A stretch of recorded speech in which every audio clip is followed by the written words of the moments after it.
அருட்பெருஞ்சோதி அருட்பெருஞ்சோதி தனிப்பெரும் கருணை அருட்பெருஞ்சோதி. எல்லா உயிர்களும் இன்புற்று வாழ்க, வள்ளல் மலரடி வாழ்க வாழ்க, கொல்லா விரதம் குவளை எல்லாம் ஓங்குக, நல்லோர் நினைத்த நலம் பெறுக, நன்று நினைத்து எல்லோரும் வாழ்க இசைந்து. உலக மக்களே, அறிவார்ந்த அன்பர்களே, ஆண்மநேய ஒருமைப்பாடுடைய அன்பர்களே, வல்லப்பம்மா நமக்கு அருளிய திருவெட்பாவில் 3ஆம் திருமுறையில் திருவிழா பேறு என்ற பதிகத்தில் இருக்கின்ற பாடலுடைய விளக்கங்களை பார்த்து கொண்டிருக்கிறோம். மொத்தம் 10 பாடல்களை கொண்டது. இதுவரை 6 பாடலுடைய விளக்கங்களை பார்த்து கொண்டிருக்கிறோம். இன்று 7வது பாடல். இந்த பாடலை விளக்கத்தை பார்ப்பதற்கு முன்னால் ஒரு சிறிய முன்னுரை. ஏனென்றால் ஒவ்வொரு பாடலுக்கும் முன்னுரை வழங்க வேண்டியிருக்கிறது. இது காலத்தின் கட்டாயம். பிரபஞ்சம் தோன்றிய காலத்திலிருந்தே சமயங்களும் மதங்களும் மார்க்கங்களும் தோன்றிவிட்டன. சமயங்களை சமயத் தலைவர்கள் உருவாக்கினார்கள், மதங்களை மதத் தலைவர்கள் உருவாக்கினார்கள், மார்க்கங்களை அதனுடைய தலைவர்கள் உருவாக்கி அதற்கு ஏற்றபடி ஆலயங்களை அமைத்து, அவருடைய கற்பனைக்கு ஏற்றபடி இறைவனுடைய உருவங்களை அமைத்து, வழிபாட்டு தலங்களையும் அமைத்து, வழிபாட்டு முறைகளையும் அமைத்து மக்களை வழிபட செய்து விட்டார்கள். அந்த சூழ்நிலையில் கலியுகத்தினுடைய இறுதி கட்டத்தில் சமரச சுத்த சன்மார்க்கத்தை மக்களிடம் பரப்ப வேண்டும் என்பதற்காகவே அருட்பெருஞ்சோதி ஆண்டவர் சமரச சுத்த சன்மார்க்கத்தை நிறுவி அதை செயலாற்றுவதற்காக ஒரு தாயின் வழியாக ஒரு மகனை வருவிக்க செய்தார். அப்படி வருவிக்க உற்றவர்தான் நமது இறைவன் வல்லற்பமானவர்கள். இறைவனுடைய உண்மையான பெயர் அருட்பெருஞ்சாண்டவர் தன் மகனுக்கு இட்ட பெயர் செல்வப்பிள்ளை. திரு அருட்பிரகாச வள்ளலார் என்று இங்கு மக்கள் அழைத்ததனால் அந்த பெயர் நிலைத்து விட்டது. வல்லற்பமானவர்கள் இந்த மண்ணுலைக்கு வருவிக்க உற்று சமயங்களும் மதங்களும் மார்க்கங்களும் சூழ்ந்திருந்த காலகட்டங்களில் எப்படியெல்லாம் இந்த சமயங்களையும் மதங்களையும் மார்க்கங்களையும் சார்ந்து இறைவனை வழிபட்டார் என்பதையும், அதனுடைய குறியீடுகளையும் அணிந்து கொண்டு, குறியீடுகள் என்பது திருநீர் அணிந்து கொள்வது, உத்திராட்சத்தை கழுத்திலே அணிந்து கொள்வது, உடம்பெல்லாம் திருநீர் பூசிக்கொள்ளுவது, ஊதுபத்தி கற்பூரம் ஏற்றி இறைவனை வழிபடுவது, இப்படி நிலைகள் எல்லாம் நமது குழந்தை இறைவன் இருந்தார்கள் என்பது உண்மை. திருவெட்பாவில் கண்ட உண்மை. 9 ஆண்டுகள் வரையிலும் வல்லப்பெருமான் அவர்கள் இந்த மண்ணுலைக்கு வருவிக்க உற்று 9 ஆண்டுகள் வரையிலும் தான் யார் என்ற நிலை அவருக்கு தெரியாது. மறைப்பு இருக்கிறது. 9வது ஆண்டில் அருட்பெருஞ்சோதி ஆண்டவர் தன் மகனை ஆட்கொண்டு அந்த மறைப்பை நீக்குகிறார். மறைப்பை நீக்கிய உடனே வல்லப்பெருமான் அவர்களுக்கு தான் யார் என்ற நிலை உணர்ந்து கொண்டார். இறைவனால் வருவிக்க உற்றவன் என்ற நிலை அவருக்கு தெரிந்துவிட்டது. வேறு எந்த அருளும் இறைவனிடம் பெறவில்லை. மறைப்பு நீங்கியது, அவ்வளவுதான். அதன் பிறகு அவர் மனம் நிலை ஒரு நிலையில் இல்லை. இறைவனை எப்படி பார்க்க வேண்டும் என்ற நிலையில் இருக்கும் பொழுது திருவெற்றியூர் செல்லுகிறார். தியாகராஜ பெருமானை வணங்குவதற்காக தன் தந்தையை எப்படி பார்க்க வேண்டும் என்ற நோக்கத்தோடு திருவெற்றியூர் செல்லுகிறார். அப்போ அங்கே தியாகராஜ பெருமான் பவனி வரும்போது, திருவிழா வீதி வரும்போது மகனை பார்த்து விடுகிறார். மகனை பார்த்த உடனே இவனிடம் சிக்கினால் இப்போ அவனுக்கு பதில் சொல்ல முடியாது என்ற காரணத்தினால் மகனை பார்த்து ஓடுகிறார். சிவபெருமான் தெருவழியாக ஓடுகிறார். இவரும் பின்னால் ஓட அந்த ஓட்டத்தை இவரால் பிடிக்க முடியவில்லை. அந்த காலத்தில் திருவெற்றியில் இருக்கின்ற அந்த 10 வீதிகளிலும் ஒவ்வொரு நாளும் திருவிழாவதும் போது இவர் அங்கே நின்று கொண்டிருக்கிறார். இவரை பார்த்து இறைவன் ஓடுகிறார். சிறிது காலம் கழித்து நிலை மாறுகிறது. மறுபடியும் திருவிழா வீதி வரும்போது மகனுக்கு காட்சி கொடுக்கிறார். மகனுக்கு காட்சி கொடுத்தது, மகன் மெய்மறந்த நிலையில் இருக்கும்போது மீண்டும் மறைந்து விடுகிறார். காட்சி கொடுக்கிறார், சிரிக்கிறார், மீண்டும் மறைந்து விடுகிறார். இந்த நிலையை தான் இப்போ நம்ம பார்த்து கொண்டிருக்கிறோம். ஒவ்வொரு நிலையும் பார்த்து கொண்டிருக்கிறோம். இறைவன் முன்பருவம் பின்பருவம் காட்டி தன் மகனுக்கு அருளை கொடுத்து கொண்டிருக்கிறார். அது தெளிவாக திருவெட்பாவிலே இருக்கிறது. கருவிலே போய் பார்த்த தந்தை வல்லப்பெருமானவர்கள் ஒரு தாயின் கருவறையிலே இருக்கும்போது அங்கே போய் கொஞ்சி குலாவி மகிழ்ந்த தந்தை, அதன் பிறகு 6 மாத காலத்திலே தில்லை தளத்திடையே திரைதூக்க தரிசித்த போது தெய்வகை மேல் காட்டாது வெட்ட வெளியாய் காட்டிய தந்தை அதன் பிறகு 9வது ஆண்டில் ஆட்கொண்டு மகனை பார்த்து ஓடுகின்ற சிவபெருமான் அதன் பிறகு மகனுக்கு காட்சி கொடுத்து மறைந்து விடுகிறார். அந்த நிலையை இதுவரைக்கும் நாம் பார்த்து கொண்டிருக்கிறோம். போக போக அற்புதமாக இருக்கும். இப்போ இந்த பாடலுடைய விளக்கத்தை பார்க்க போகிறோம். நன்றாக கவனியுங்கள். இப்போ மகனுக்கு காட்சி கொடுக்கிறார். அதை மகன் கண்குளிர பார்க்கிறார். இந்த பாடலை தன்னை ஒரு பெண்ணாகவும் இறைவனை தலைவனாகவும் உருவகப்படுத்தி வர்ணனை செய்து கற்பனை செய்து உள்ளத்தை தோழியாக கற்பனை செய்து இந்த பாடலை உலக மக்களுக்காக அறிவிக்கிறார். உலக மக்களை பார்த்து சொல்லுவது போல இந்த பாடலை நமக்கு அருளியிருக்கிறார்கள் என்பதை பார்த்து கொண்டிருக்கிறோம். பாடலை நல்லா கவனிங்க. சமயங்களும் மதங்களும் மார்க்கங்களும் சார்ந்திருந்த காலகட்டங்களில் இறைவனை எப்படி உருவகப்படுத்தி பேசுகிறார், எப்படி உருவகப்படுத்தி சொல்லுகிறார். திருவொற்றியூரில் இருக்கின்ற தியாகராஜ பெருமான் என்று சொல்லுவார், இது ஒரு நிலை. பவனி வருகிறார் என்று சொல்லுவார், அது 2வது நிலை. 3வது நிலை, நான் பவனி வரும்போது இறைவனை கண்குளர பார்த்து நின்று கொண்டிருந்த போது மெய்மறந்து நின்று கொண்டிருந்த பொழுது மறைந்து விட்டான், நான் அங்கேயே இச்சைமயமாய் நின்று விட்டேன் என்று சொல்லுவார். இந்த 3 நிலைகளும் சமரச சுத்த சன்மார்க்கத்தை பெற்ற பிறகு இறைவனை அருப்பெருஞ்சோதி என்று சொல்லுவார். அந்த இறைவன் சத்தியஞான சபை வடலூரிலே இருக்கிறார் என்று சொல்லுவார். எப்படியெல்லாம் அருளை பெற்றுக்கொண்டார் என்று சொல்லுவார். அதை படிப்படியாக நாம் பார்த்து கொண்டிருக்கிறோம். 3ஆம் திருமுறை பாடலுக்கு ஒப்பிட்டு 6ஆம் திருமுறையிலே சமரச சுத்த சன்மார்க்கத்தை பெற்ற பிறகு சமரச சுத்த சன்மார்க்கம் தனி மார்க்கம் என்பதை இன்று நாம் பாடலிலே விளக்கமாக பார்க்க போகிறோம். நன்றாக கவனிக்கணும் நீங்க. காரணம், 200 ஆண்டுகளாக வல்லப்பெருமான் இந்த மண்ணுக்கு வருவிக்கப்பட்டு 200 ஆண்டுகளாக சமரச சுத்த சன்மார்க்கம் என்பது ஒரு தனி மார்க்கம் என்ற நிலையை மக்களிடம் யாரும் சொல்லவில்லை. வல்லப்பெருமான் மனைவி விட்டு வந்தார், அப்படியே வந்தார், நீங்களும் அப்படியே வாங்கன்னு சொல்லி சமரச சுத்த சன்மார்க்கத்துடைய விளக்கத்தை மக்களுக்கு தெரியப்படுத்தாமல் மூடி மறைத்து விட்டார்கள் என்பதுதான் சத்தியமான உண்மை. அந்த விளக்கத்தை இன்று நாம் பார்க்க போகிறோம். நன்றாக கவனியுங்கள். திருவிழா பேரு 3ஆம் திருமுறை 7வது பாடல். இந்த 7வது பாடலுடைய விளக்கம் சமரச சுத்த சன்மார்க்கத்தை வளர்ப்பமானவர்கள் தந்தையிடமிருந்து பெற்ற பிறகு எந்தெந்த பதிகத்திலே 7வது பாடல் விளக்கம் இருக்கிறது என்பதை பார்க்க போகிறோம். திங்கள் உலவும் பொழில் ஒற்றி தியாகப் பெருமான், திங்கள் உலவும் பொழில் ஒற்றி தியாகப் பெருமான் திருவீதி அங்கன் கழிக்க பவனி வந்தான், அது போய் கண்டேன். அப்போ இறைவனுடைய வருகையை பவனியை பார்த்து இறைவனுடைய அழகை பார்த்து ரசிக்கிறார். பிரபஞ்சத்தின் உண்மையை மக்களுக்கு சொல்லுகிறார். நான் இறைவனை பார்த்தேன், கண்டேன். தாயரெல்லாம் தங்கள் குலத்துக்கு ஆடாது என்றார், தம்மை விடுத்தேன். இது ஒரே வரி, நல்லா கவனிக்கணும். தாயரெல்லாம் தங்கள் குலத்துக்கு ஆடாது என்றார், தம்மை விடுத்தேன். கனியாகி எங் கண் அணையா என்னடி நான் இச்சைமயமாய் நின்றதுவே. இது பாடல். இப்ப இந்த பாடலுடைய பதவுரை பாருங்க, அதன் பிறகு விளக்கம்.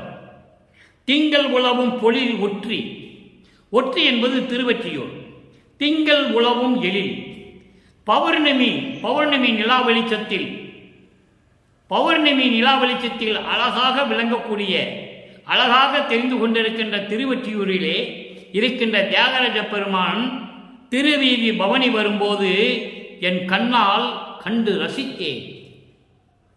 அங்கன் கழிக்க பவனி வந்தான், என் கண்களால் மகிழ்ந்து வியப்பாக பார்த்து கொண்டிருந்தேன். அங்கே போய் கண்டேன், தாயரெல்லாம் தங்கள் குலத்துக்கு அடாது என்றார், நம்மை விடுத்தேன். அங்கே இருந்த பெண்கள் எல்லாம் நீ எல்லாம் இங்கே வரக்கூடாது என்று சொன்னதனால் நான் அவர்களை எல்லாம் விட்டு விலகி தனியாக நின்று இறைவனுடைய அழகை ரசித்தேன். பெண்கள்லாம் சொல்லுவாங்கள்ல, வயசு பிள்ளைகள்லாம் வயசு பொண்ணுங்களை இங்கே வரக்கூடாது உலகியல்ல சொல்லுவாங்க. வயதான பெண்கள், நடுத்தர வயதுடைய பெண்கள் இறைவனை பார்க்க செல்லும்போது வயதான அதாவது வாலிப பெண்களை இளம் பருவ பெண்களை இங்கெல்லாம் நீ வரக்கூடாது, வீட்டை விட்டு வரக்கூடாது என்று சொல்லுவார்கள் அந்த காலத்தில் உலகியலிலே. அப்போ அப்படிப்பட்ட நீ இளம் பருவ பெண்ணாய்ச்சே, நீ இங்க வரக்கூடாது என்று தாய்மார்கள் எல்லாம் சொன்னார்கள். தாயாரெல்லாம் வயதான பெண்கள், நடுத்தர வயது பெண்கள், திருமணமான பெண்கள் இவர்களெல்லாம் சேர்ந்து நீ இளம் பருவ பெண்ணாயிட்டேப்பா, நீ இங்கே தெருவிலே நின்று பார்க்கக்கூடாது என்று சொல்லி என்னை ஒதுங்க சொன்னார்கள், போக சொன்னார்கள். நான் அவர்களை தனியாக விட்டுவிட்டு நான் தனியாக நின்று கொண்டு இறைவனுடைய அழகை ரசித்தேன் என்று சொல்லுகிறார். என் கண் போன்ற தோழியே, தோழியிடம் சொல்லுவது போல சொல்லுகிறார், என் கண் போன்று விளங்கி கொண்டிருக்கின்ற தோழியே, நான் இச்சைமயமாய் நின்றதுவே, நான் என்னை மெய்மறந்து இறைவனுடைய அழகை பார்த்து ரசித்து மெய்மறந்து நின்று விட்டேனே, இறைவன் ஓடிவிட்டானே, நான் என்ன செய்வது என்று சொல்லுவது போல, உலக மக்களிடம் சொல்லுவது போல இந்த பாடலை நமக்கு அருளியிருக்கிறார்கள். பாடலுடைய மைய கருத்து பொருள் பாருங்க, வரிவிடா ஒவ்வொரு வரிக்கும் தொடர்ந்து சொல்றேன். இப்போ பதவுரை மட்டும்தான் பார்த்தோம். பௌர்ணமி நிலா வெளிச்சத்தில் திருவொற்றியூரில் இருக்கின்ற தியாகராஜ பெருமான் திருவேதி உலா வருவதைக் கண்டு நான் என் கண்ணால் ரசித்து பார்த்து கொண்டிருந்தேன், மகிழ்ந்து கொண்டிருந்தேன். அப்போது அங்கு இருந்த தாய்மார்கள் எல்லாம் என்னை பார்த்து, இளம் பெண்ணே, நீ இங்கே வந்து நிற்கக்கூடாது, சென்று விடு என்று சொல்ல, நான் அவர்களையெல்லாம் தனிமைப்படுத்திவிட்டு நான் தனியாக நின்று கொண்டு இறைவனுடைய அழகை நான் ரசித்துக் கொண்டிருந்தேன். என் கண் போன்ற தோழியே, நான் இச்சைமயமாய் நின்று விட்டேனே, நான் இறைவனை பார்த்த சந்தோஷத்தில் மதிமயங்கி நான் நின்று கொண்டு விட்டேன், இறைவன் மறைந்து விட்டான், நான் என்னடி செய்வேன் தோழி என்று தோழியிடம் சொல்லுவது போல உலக மக்களுக்கு தெரிவிக்கிறார். உலக மக்களே, நான் இறைவனுடைய அழகை ரசித்து பார்த்தேன் என்று சொல்லுகிறார். இதன் பொருள், எல்லாரையும் தனிமைப்படுத்தி விட்டு நான் தனிமையில் நின்று இறைவனுடைய அழகை நான் ரசித்து பார்த்தேன் என்று சொல்லுகிறார். எனவே அன்பர்களே, இப்போ இதே பாடலுக்கு இந்த 3 நிலைகளுக்கும் சமரச சுத்த சன்மார்க்கத்தை பெற்ற பிறகு இறைவனை எப்படி சொல்லுகிறார், இறைவனுடைய அருள் எப்படிப்பட்டது, இறைவனிடம் எப்படியெல்லாம் அருளை பெற்றுக்கொண்டார், எப்படி இவர் கடவுளாக விளங்கி கொண்டிருக்கிறார், அதை பார்க்க போகிறோம். நல்லா கவனிக்கணும் நீங்க. எப்படி கடவுள் நிலையை அடைந்தார்? அவர் சாதாரண குழந்தையாக பிறந்து மனிதனாக இங்கே இருந்து அடையவில்லை. அவர் ஏற்கனவே இறைவனுடைய குழந்தை. தந்தையும் மகனும் சேர்ந்து திருவிளையாடல் செய்கிறார்கள் உலக மக்களுக்கு தெரிவிப்பதற்காக. சமரச சுத்த சன்மார்க்கத்தை உலக மக்களிடம் சொல்லுவதற்காக தந்தையும் மகனும் சேர்ந்து திருவிளையாடல் நடத்துகிறார்கள். அதுதான் விஷயம். இப்ப பாருங்க, 6ஆம் திருமுறை பதிகம் 20 பிள்ளை பெரு விண்ணப்பம். சமயங்களையும் மதங்களையும் மார்க்கங்களையும் சார்ந்திருந்த காலகட்டங்களில் மகனுடைய மறைப்பை நீக்கிய பிறகு இறைவன் வந்து மறைப்பை நீக்குகிறார். 9வது ஆண்டில் மண்ணுலக்கு வருவிக்க உற்று 9வது ஆண்டில் மறைப்பை நீக்குகிறார். மறைப்பை நீக்கிய உடனே இவர் யார் என்று தெரிந்து கொள்ளுகிறார். ஏனாவன் எனினும் யான் அம்மையின் அடியேன் என அறிந்தேன், இதயம் மலர்ந்தேனே என்று சொல்லுவார். ஆட்கொண்ட பிறகு ஒவ்வொரு யுகத்திலும் இருந்தவர் வள்ளல் பெருமான். நீங்கள் நன்றாக புரிந்து கொள்ள வேண்டும். இதை மக்களிடம் யாரும் சொல்லவில்லை. வல்லப்பமானவர்கள் ஒவ்வொரு யுகத்திலும் இருந்தவர். திருவொற்பாவிலே அந்த உண்மைகளெல்லாம் இருக்கின்றன. இந்த பிரபஞ்சத்தில் யாரும் அப்படி சொன்னதே இல்லை. பிறப்பார்கள், இறந்து விடுவார்கள், அடுத்த அவதாரம் எடுப்பார்கள், அதுதான் நடக்கும். இந்த பிறவியிலே, இந்த யுகத்திலே இந்த ஒரு பிறவி எடுப்பார்கள், பின்பு இறந்து விடுவார்கள், அடுத்த அவதாரத்துக்கு பிறப்பார்கள். இப்படிதான் நடந்து கொண்டிருந்தன. வல்லப்பமானவர்கள் மரணமில்லா பெருவாழ்வில் ஒவ்வொரு யுகத்திலையும் இருந்தவர் என்பதை நீங்க பதிவு செய்ய நான் கடமைப்பட்டிருக்கிறேன். பெரும் மகிழ்ச்சி அடைகிறேன். இப்போ பிள்ளை பெரு விண்ணப்பம் பேரே பாருங்க, பிள்ளை பெரு விண்ணப்பம். இறைவனுடைய மகன் இவர்.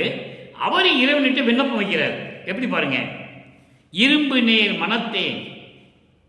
ஏன் இரும்பு நேர் மனத்தேன் என்று சொல்றார்? இரும்பு போன்று கடினமான மனம் உடையவன் நான் என்று சொல்லுகிறார். ஏன் சொன்னார்? மண்ணுலகிலே உலகியலிலே ஒரு தாயின் வழியாக வருவிக்க உற்றவர். அதனால் உலகிலே எப்படி இருப்பார்கள் என்பதை உலக மக்களுக்கு சொல்லிக் கொண்டிருக்கிறார். இரும்பு நேர் மனத்தேன், இரும்பு போன்று மனமுடையவன் நான், கடினமான மனமுடையவன், இரக்கமில்லாதவன் என்று சொல்லுகிறார். இரக்கமில்லாதவன் என்னுடைய பிழையெல்லாம் பொறுத்து, எனது தவறுகளையும் குற்றங்களையெல்லாம் மன்னித்து என் இதயத்தில் எழுந்தருளி. அங்கே சமயங்களையும் மதங்களையும் மார்க்கங்களையும் சூழ்ந்திருந்த காலத்தில், கடைபிடித்த காலத்தில் மகனை பார்த்து இறைவன் சிவபெருமான் ஓடுகிறான், தெருவழியாக ஓடுகிறான். இவனிடம் மாட்டிக்கொண்டால் பதில் சொல்ல முடியாது, இன்னும் காலம் இருக்கிறது என்று எண்ணி தெருவழியாக ஓடுகிறார். இவற்றையெல்லாம் நீக்கிவிட்டு, சமயங்களையும் மதங்களையும் மார்க்கங்களையெல்லாம் நீக்கிவிட்டு தந்தை மகனுக்கு சமரச சுத்த சன்மார்க்கத்தை கொடுக்கும்போது அவருடைய இதயத்தில் எழுந்தருளி, இவர் செய்த பிழைகளை, மகனுடைய பிழைகளை எல்லாம் பொறுத்து என் இதயத்தில் எழுந்தருளி, விரும்பும் மெய்ப்பொருளாம் தன்னியல், ஒரே வரி, விரும்பும் மெய்ப்பொருளாம் தன்னியல் எனக்கு விளங்கிட விளக்கி. விளங்கிட விளக்கி, அதாவது நான் விரும்பிய அருள் வல்லமைகளை எல்லாம், அதனுடைய விளக்கங்களை எல்லாம் விளங்கிட விளக்கி, எனக்கு விளங்குமாறு, எனக்கு தெரிந்து கொள்ளுமாறு, புரியும்படி எனக்கு சொல்லிக் கொடுத்து, விளங்கிட விளக்கி. எவ்வளவு அற்புதமா சொல்றார் பாருங்க. எனக்கு விளங்கும்படி, நான் புரிந்து கொள்ளும்படி எளிமையாக எனக்கு சொல்லி விளக்கி, என் உள்ள கலந்தே, என் உள்ளத்தில் கலந்து, கரும்பு முக்கனி, மா பலா வாழை, இதான் முக்கனி, கரும்பு முக்கனி பால் அமுது, இதோடு செழுந்தேன், நல்ல தேன், சுவையான தேன், சுத்தமான தேன், இவையெல்லாம் கலந்தால் எப்படி இனிக்குமோ அதுபோல் என் உள்ளத்தில் இருந்து கொண்டு இனிக்கின்றாய். இனிக்கின்றாய் பொதுவில் அருட்பெரும் ஜோதி அப்பனே, உள்ளத்தை அடைத்து அருள் என் மொழி இதுவே. அருட்பெருஞ்சோதி பொதுவில் சத்தியஞான சபையில் அருட்பெருஞ்சோதியாக இருந்து கொண்டு விளங்கிக் கொண்டிருக்கின்ற இறைவனே, நான் சொல்லுவதையெல்லாம் உன் உள்ளத்தில் கேட்டு ஏற்றுக்கொண்டு, அதை அடைத்து என்று சொல்லுகிறார், உள்ளத்திலே ஏற்றுக்கொண்டு எனக்கு நீ அருள வேண்டும். இதுவே என்னுடைய பெரு விண்ணப்பம். உன் மகனாகிய நான் வைக்கின்ற பெரு விண்ணப்பத்தை உள்ளத்திலே ஏற்றுக்கொண்டு எனக்கு அருள வேண்டும் என்று சொல்லுகிறார். அடுத்த ஒரு நிலை, 50வது பதிகம், 6ஆம் திருமுறை, திருநட புகழ்ச்சி. இறைவனுடைய அருளை பெற்ற மகிழ்ச்சியில் போற்றி புகழுவது. எப்படியெல்லாம் அருளை பெற்றுக்கொண்டார் நல்லா கவனிங்க. இப்போ இந்த நிலையில அவர் சமரச சுத்த சன்மார்க்கத்தை தந்தையிடம் வாங்கி கொண்டார். அப்போ சமயங்களையும் மதங்களையும் மார்க்கங்களையும் விட்டு விட்டார். உலக மக்களுக்கு தெரியப்படுத்துவதற்காகத்தான் அவர் சமயங்களிலும் மதங்களிலும் மார்க்கங்களிலும் இருந்தபடி தந்தை மகனை கொண்டு வருகிறார். அங்கெல்லாம் நான் இருந்து பார்த்துட்டேன், அதில் ஒண்ணுமே இல்லை, எல்லாமே பொய். ஞானசரியில சொல்றார், பொறித்த மதம் சமயம் எல்லாம் பொய் பொய்யே, அவற்றில் புகுதாதீர், சிவம் ஒன்றே பொருள் என கண்டறிமின். 43,20,000 வருடங்கள் 4 யுகங்களிலும், கிரேதயுகம், திரேதயுகம், துவாரயுகம், கலியுகம், இந்த 4 யுகங்களிலுமே சமயங்களும் மதங்களும் மார்க்கங்களும் ஜாதிகள் எல்லாம் சேர்ந்து மக்களை எப்படியெல்லாம் துன்புறுத்திக் கொண்டிருந்தன. அதனை உருவாக்கிய தலைவர்கள் எல்லாம் எப்படி மக்களை அந்தந்த காலகட்டத்திற்கு பயன்படுத்தினார்கள். அதெல்லாம் தேவையில்லை என்ற நிலை மாறும்போது, ஏன்னா இப்ப நம்ம ஒளியுகத்தில் இருந்து கொண்டிருக்கோம். அந்த 4 யுகம் முடிஞ்சிருச்சு. கிரேதயுகம், திரேதயுகம், துவாரயுகம், கலியுகம் முடிஞ்சிருச்சு. இப்போ ஒளியுகத்தில் இருந்து கொண்டிருக்கிறோம். சமரச சுத்த சன்மார்க்க காலத்தில் விளங்கி கொண்டிருக்கிறோம். அப்போ சமரச சுத்த சன்மார்க்க காலம் என்பது சமயங்களும் மதங்களும் மார்க்கங்களும் இல்லாத ஒரு நிலை, தனி நிலை, தனி மார்க்கம். அப்போ வரும்போது என்ன சொல்றார் பாருங்க, நல்லா கவனிங்க. ஆற்றாத அடி சிறியேனுக்கு, ஆற்றாத அடி சிறியேனுக்கு, உன்னால இந்த மண்ணுலைக்கு வருவிக்க விட்டு சகித்துக் கொள்ள முடியாத இந்த மகனுக்கு, அடிசிறியன் என்பது மகன், ஆற்றாத அடிசிறியருக்கு, இந்த மகனுக்கு ஆற்றல் மிக கொடுத்து, ஆற்றல், எல்லா ஆற்றலையும் எனக்கு கொடுத்து, அம்மையுமாய் அப்பனுமாய் ஆதரித்து, அம்மையுமாய் அப்பனுமாய் என்னை ஆதரித்து அன்புடனே போற்றாத குற்றமெல்லாம் பொறுத்து அருளி. போற்றாத குற்றமெல்லாம் பொறுத்து அருளி என்பது, அதாவது இந்த வஞ்சகமுடைய குற்றங்கள், பகை குணம் பெற்ற குற்றங்கள், குற்றங்கள் என்பது, தவறுகள் என்பது சிலரெல்லாம் மன்னிக்கக்கூடியதாக இருக்கும். ஆனால் பகை உணர்வோடு வஞ்சகத்தோடு செய்கிற குற்றங்களை எல்லாம் பொறுத்து அருளி என்னை இப்பூதலத்தார் இந்த மண்ணுலகத்தார், வானகத்தார், விண்ணுலகத்தார் எல்லாரும் போற்றி என்னை வணங்கிடவே. நல்லா கவனிக்கணும். வல்லற்பெருமானை இந்த மண்ணுலகத்திலும் விண்ணுலகத்திலும் இருக்கிறவர்களால் போற்றி வணங்கும்படி, அப்படிப்பட்ட இறைவனை சாதாரண மனிதனாக வர்ணனை செய்து கற்பனை செய்து ரூமுக்குள்ள போனாரு, அடைச்சாரு, மறைஞ்சிட்டாரு. அவர் ஏற்கனவே இறைவனாக இருக்கின்றவர், மறையணும் அவசியம் இல்லை. நினைத்தால் நினைத்திடத்தில் இருப்பார், அண்டங்களுக்கு அப்பால் சென்று கொண்டிருப்பார்.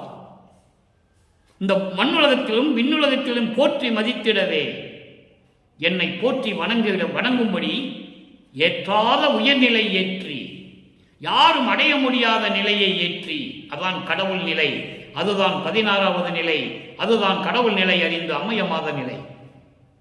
ஏமசித்தி, சாகா கல்வி, தத்துவங்களை நிகரம் செய்தல், இறுதியாக கடவுள் நிலை அறிந்து அமையமாதல். சரியை கிரிய யோக ஞானம்.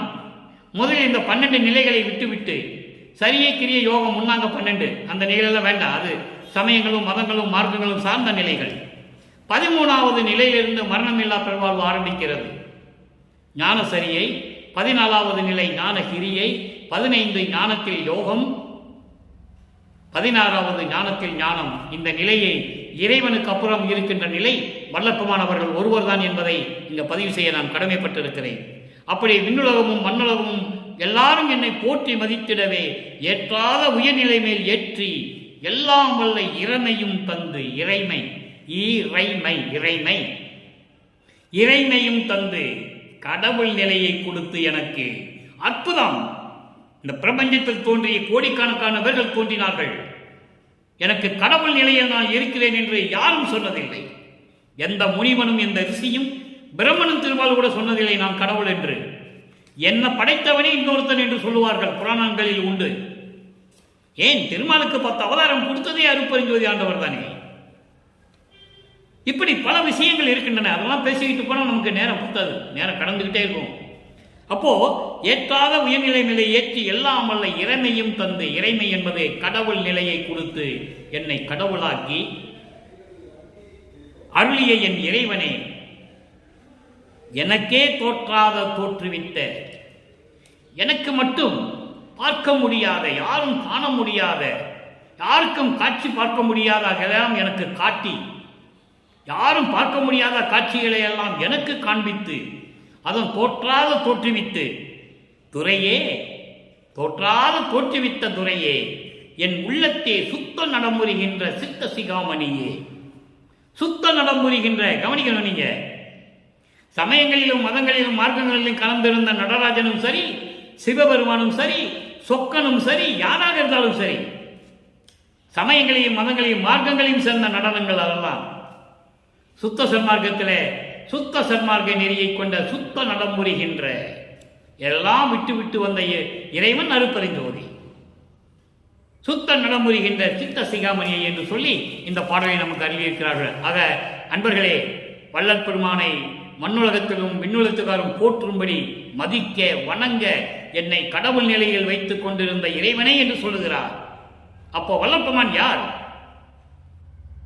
இறைநிலையில் உள்ள கடவுள். தந்தையும் மகனும் சேர்ந்து கொண்டார்கள். தந்தை தன்னுடைய அருளாற்றல்களையும் தன்னுடைய பதவியை மகனுக்கு கொடுக்கிறார், அவ்வளவுதான். அதற்காக தானே வருவிக்க உற்றவர். அடுத்து 3வது நிலைக்கு விளக்கம். திருவிழா பெயர்களே 3ஆம் திருமுறையிலே இறைவனை எப்படி சொன்னார்? இங்க பாருங்க, பொது நடம் என்ற தலைப்பிலே 17வது பாடல். சிதத்து ஒளிர் பரமே. அங்கே பௌர்ணமி நிலாவில் திருவொற்றியூரில் அழகாக விளங்கிக் கொண்டிருக்கின்ற திருவொற்றியூரில் விளங்கிக் கொண்டிருக்கின்ற தியாகராஜ பெருமான் என்று சொல்லுவார்.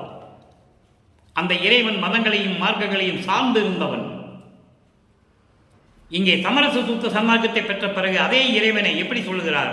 சிதத்து ஒளிர் பரமே, அருள் வல்லபத்தோடு விளங்கிக் கொண்டிருக்கின்ற பரம்பொருளே, அருட்பெருஞ்சோதியே, பரத்து ஒளிர் பதியே, பிரபஞ்சத்தில் பரிபூரணமாக ஒளி வீசி திகழ்ந்து கொண்டிருக்கின்ற ஞான பிரகாசமாக விளங்கிக் கொண்டிருக்கின்ற அருப்பெருஞ்சோதி கடவுளே, சிவபத அனுபவ சிவமே, சிவானந்த அனுபவம் கொண்ட இறைவனே, அருப்பெருஞ்சோதியே.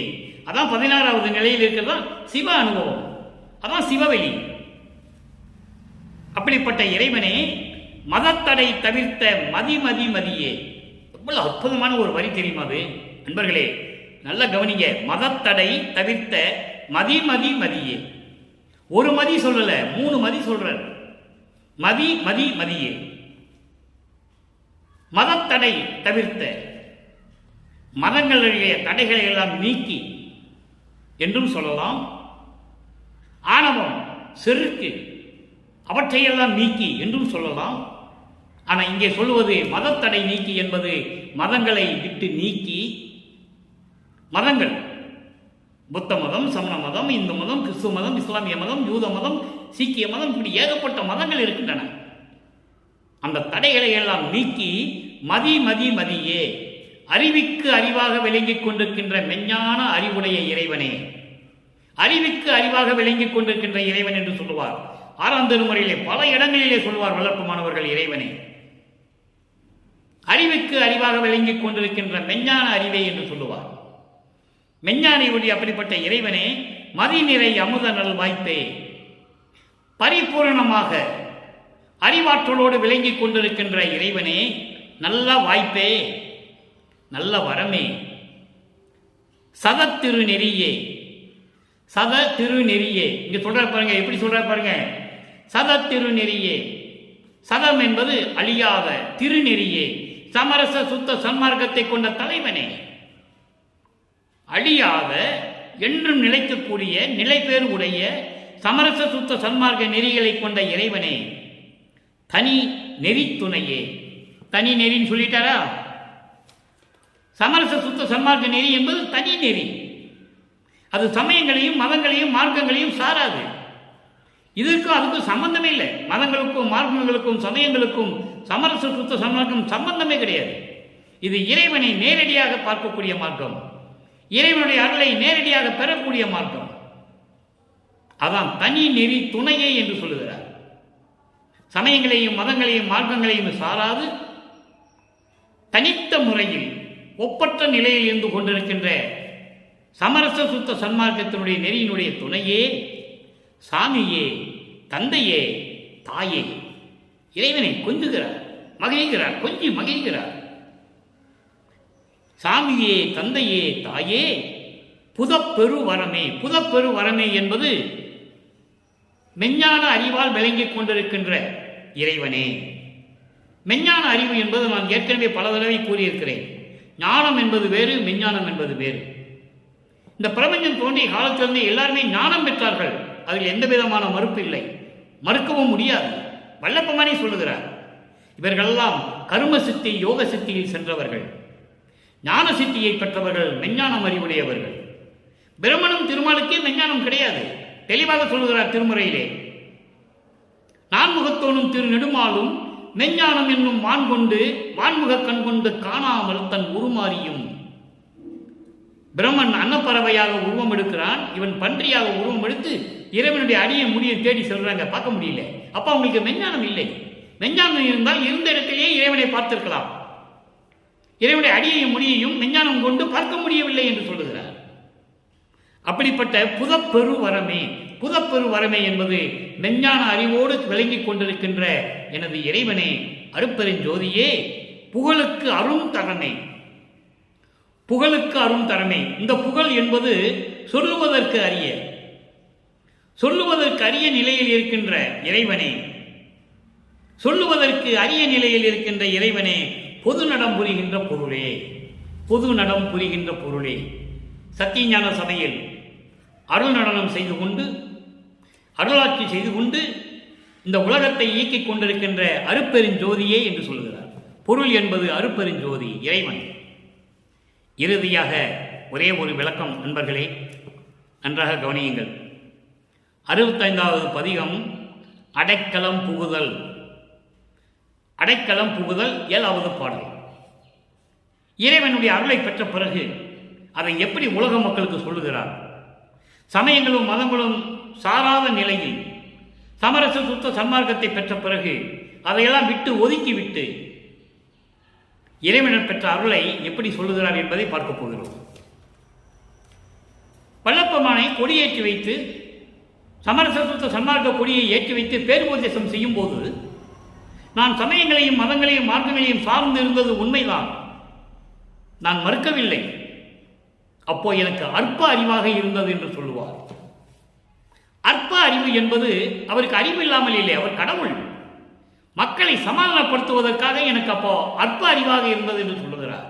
அந்த அற்ப அறிவு என்பது மறைப்பு நிலை. இறைவனால் இந்த மண்ணுக்கு வருவிக்க உற்று அவருக்கு மறைப்பு நிலை இருந்தது. அப்போ அவருக்கு சுத்த சன்மார்க்கத்தை பற்றி தெரியாது. அவருடைய தந்தை அவருக்கு கொடுக்கல, சொல்லல. அப்ப இதையெல்லாம் செய்து கொண்டிருந்தார் என்பதை தான் அற்ப அறிவாக இருந்தது என்று சொல்லி மக்களிடம் கூறுகிறார். மக்களே, சமயங்களையும் மதங்களையும் நான் சார்ந்தது உண்மைதான், எனக்கு அப்போ அற்ப அறிவாக இருந்தது. ஆனால் நான் எல்லாத்தையும் பார்த்துவிட்டு வந்துவிட்டேன். அதில் எந்த பிரயோஜனமும் இல்லை, எந்த பயனும் இல்லை, எந்த பலனும் இல்லை. அதில் சிக்கிக்கொண்டு நீங்கள் தவித்துக் கொண்டு இருக்காதீர்கள், வேண்டாம். அருப்பஞ்சோதி ஆண்டவர் இயற்கை உண்மை விளக்க கடவுள் அவர்தான் பிரபஞ்சத்தினுடைய முதல் கடவுள். ஆதியும் அந்தமெல்லாம் தோன்றிய சுயமாக தோன்றிய இறைவன் அருப்பெருஞ்சோதி. நீங்கள் அருப்பெருஞ்சோதியை வணங்குங்கள். இந்த சமயங்களும் மதங்களும் மார்க்கங்களும் சேர்ந்த வழிபாடெல்லாம் நமக்கு தேவையில்லை. தெளிவாக சொல்லுகிறார். சின்ன குழந்தைக்கு சொல்ற மாதிரி சொல்லுகிறார். அதை ஏற்றுக்கொள்ள வேண்டியது நமது கடமை அல்லவா? காலங்காலமாக நாம் இருந்து விட்டோம், பார்த்து விட்டோம். ஒன்றும் இல்லை, பூரா முரண்பாடுகள், வேறுபாடுகள். ஒவ்வொரு கோயிலுக்கும் வழிபாடு முறை வேறையா இருக்கும். ஒரு கோயிலில் சட்டை கழிக்கிட்டு போகணும், ஒரு கோயிலில் சட்டையை கழிக்கிட்டு போகணும், ஒரு கோயிலில் பூணூல் போட்டு போகணும். ஒரு கோயிலில் வழிபாடு ஒரு மாதிரியா இருக்கும், இன்னொரு கோயிலில் வழிபாடு ஒரு மாதிரியா இருக்கும். இவற்றையெல்லாம் நீக்கிவிட்டு சமரச சுத்த சன்மார்க்கம் என்ற ஒரு தனி மார்க்கத்தை உருவாக்கி இந்த வழிபாடு முறைகளெல்லாம் இல்லாமல் வெறும் ஜோதியை மட்டும் பார்த்து இறைவனை வேண்ட வேண்டும், வணங்க வேண்டும் என்பதற்காகத்தான் மகாமந்திரத்தை நமக்கு அருளினார்கள். அருப்பெருஞ்சோதி அருப்பெருஞ்சோதி தனிப்பெருங்கருணை அருப்பெருஞ்சோதி. எந்த மந்திரமும் தேவையில்லை, இது மகாமந்திரம், எல்லாவற்றுக்கும் மேலானது. இறைவனை கொடுத்த மந்திரம், மற்றவர்களாலும் எழுதிய மந்திரம். மற்றவர்கள் சமயத் தலைவர்கள், மத தலைவர்கள், மார்க்கமை தலைவர்களும் அவர்களாக எழுதி அவர்களாக சொல்லி மக்களிடம் கொடுத்தார்கள். இது அப்படி அல்ல. சமரச சுத்த சன்மார்க்கம் இறைவனை ஏற்படுத்தியது, மகாமந்திரத்தை இறைவனை கொடுத்தது. அந்த நிலையில் இருந்து நாம் பார்க்க வேண்டும். இறுதியாக ஒரே ஒரு விளக்கம், அடைக்கலம் புகுதல். இது முடிந்த முடிவு. சமயங்களையும் மதங்களையும் மார்க்கங்களையும் எல்லாம் விட்டுவிட்டு வல்லப்பெருமானவர்கள் சமரச சுத்த சன்மார்க்கத்தை பெற்ற பிறகு எப்படி இறைவனை அந்த அருளை பெற்ற பிறகு சொல்லுகிறார் என்பதை பார்க்க போகிறோம். அடைக்கலம் புகுதல் 7வது பாடல். பாடும் சிறியேன் பாட்டு அனைத்தும் பழிக்க. பாடும் சிறியேன் பாட்டு அனைத்தும் பழிக்க. இதனுடைய விளக்கம் என்னவென்றால், நான் பாடிய பாட்டெல்லாம் நீ அதையெல்லாம் ஏற்றுக்கொண்டு என்று சொல்லலாம். ஆனால் இது அப்படி அல்ல. சமயங்களையும் மதங்களையும் மார்க்கங்களையெல்லாம் விட்டுவிட்டு நான் உன்னிடம் வைத்த அந்த விண்ணப்பங்களை எல்லாம் ஏற்றுக்கொண்டு, பிள்ளை பெரு விண்ணப்பம், பிள்ளை சிறு விண்ணப்பம், எத்தனையோ விண்ணப்பங்கள், அவற்றையெல்லாம் ஏற்றுக்கொண்டு கருணை பாலித்து கருணையோடு எனக்கு அருளி கோடு மன பேய் குரங்காட்டம் குலைத்தே. ஒரே வரி இது. கோடு மனப்பேய் குரங்கு ஆட்டம் குலைத்தே.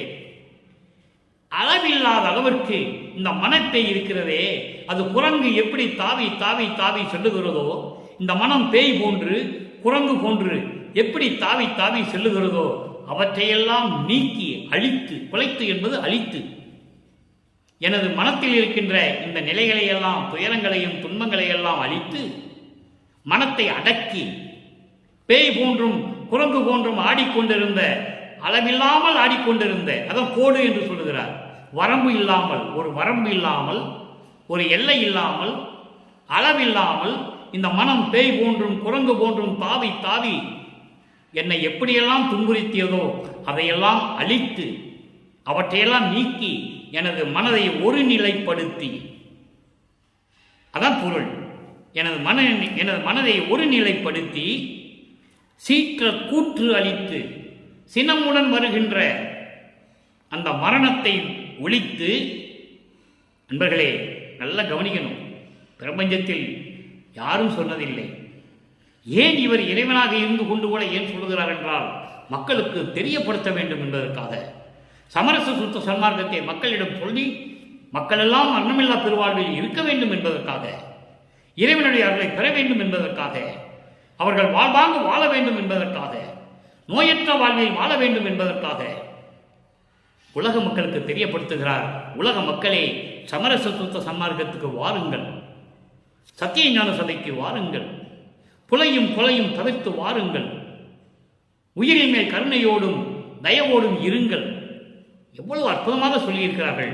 அப்படி சீற்ற கூற்று ஒழித்து, சின்னமுடன் வருகின்ற கோபத்துடன் வருகின்ற மரணத்தை எல்லாம் ஒழித்து, நீடும் உலகில்